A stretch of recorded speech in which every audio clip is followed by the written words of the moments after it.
What's up, family? I just wanted to drop in for a few minutes to talk about a very serious issue. We all know what's going on. These crazy times, uncharted times, unprecedented, whatever you want to call it. This coronavirus is rocking our world. And first and foremost, I just want to continue to send my thoughts and prayers to everyone who's been impacted by the coronavirus at a completely different level in terms of those who have been sick and the family members of those who have been sick, and most definitely those who have passed away, and those grieving families who continue to grieve every single day. Thoughts and prayers to all of you. Also to the essential workers and those of us who have to go out to work every single day and do not have the opportunity to earn a living and continue to work from home. Salute to all the healthcare workers. Obviously, I know the healthcare workers and essential staff have been getting a lot of attention, deservingly so. And I know there's been a heightened appreciation for teachers as well, as kids are home and parents are challenged with trying to figure out what to do with their kids and how to continue education, how to care for them, and how to deal with kids who are getting on their last nerve. But this is a very difficult time as all of us are aware. But I want to point this conversation in a particular direction. I know all of us have been following the reports from CDC and public health and other reliable news outlets, and we are seeing and learning about these hot spots across the country, across the world, in Delaware, particularly in Delaware, because that's where I live, and we're learning more about those hot spots and continue to learn what to do about those particular areas. But I want to also point to hot populations. There is more and more information that is coming out that is pointing in the direction that African Americans, black folks, are not taking this thing as serious. And to reinforce that particular thought, I want to also share some personal observations as well, whether on social media or in my own family, in my own community. I think that information of African Americans not taking this thing as serious, I think it's true. I mean, I'm still seeing large gatherings, people still getting their hair cut, they're still engaging in sports, and they're still hooping, just to point directly to basketball, because I know basketball is a very popular sport in the African American community. And I know we're not taking it as serious as we could. And I get it. I'm hearing that, they can't tell me what to do, or this is just another thing that we have to deal with. We're used to this. Or this is all a conspiracy anyway. We ain't worrying about that. So those kinds of messages or ways of thinking are definitely not helpful, particularly in this particular space that we're living in with this coronavirus. This thing is for real.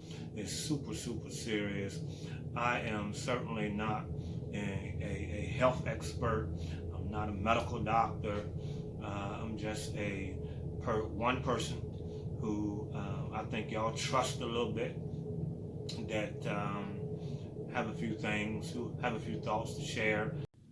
So as I said, I am not a health expert. I'm just a caring person who like to think I have a lot of people's back in a variety of ways, and this is one of the ways, sharing information or reinforcing a message.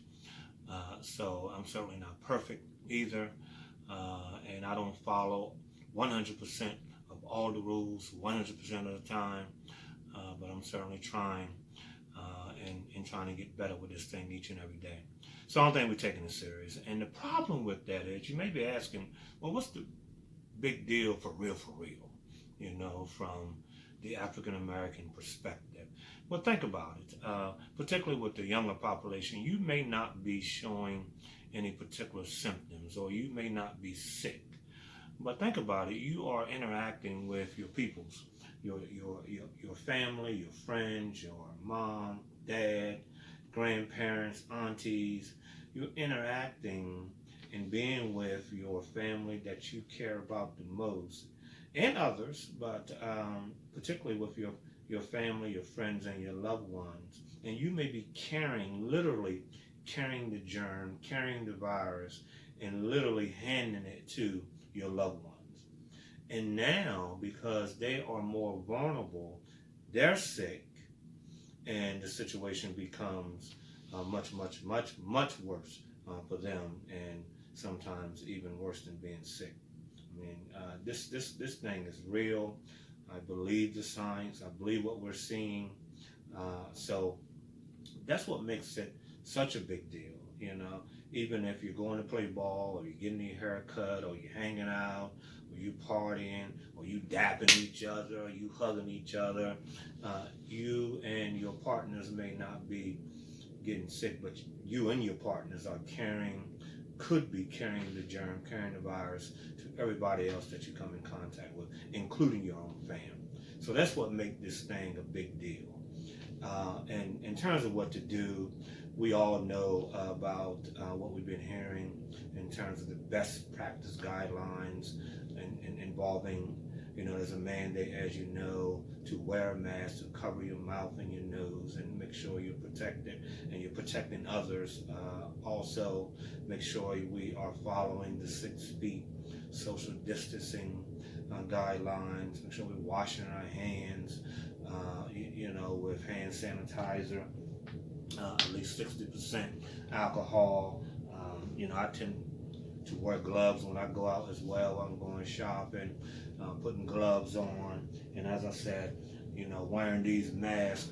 And I know you look crazy, and it's not very comfortable, but I'd much rather be on that side, and I think you would too, much rather be on that side of protecting yourself and protecting others, as opposed to being in a situation where it's much worse.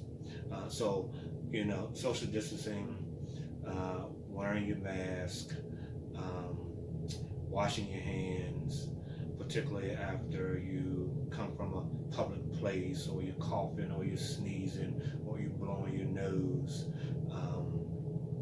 For real, staying in as much as possible unless you absolutely have to. And I know you know all these things, but I just want to reinforce them. And I think it's also important that we model for our family and for our friends, particularly those of you who are in a position in your family and friends that people tend to follow you. I think it's important that we have to model the behavior that we expect. Because our loved ones, our kids are watching us. I certainly continue to have some courageous and sometimes difficult conversations with my own family, and making sure that we're trying to flatten the curve as much as possible, and more importantly, trying to keep ourselves safe, keep our loved ones safe in our own house. So I think that's important in terms of modeling the behavior. Above all of those really specific practical things, I think it starts in our head and in our heart. We got to take this thing serious, really believe it, and understand the importance and the critical nature of this thing, and how we can play a huge part. We are the X factors in making sure that our families, our loved ones, our friends, our community. So finally, I just wanted to spread a little love, drop in for a few minutes, and hopefully share some helpful information, but more so share some encouragement. And God bless you. I love you. Y'all stay safe and stay healthy.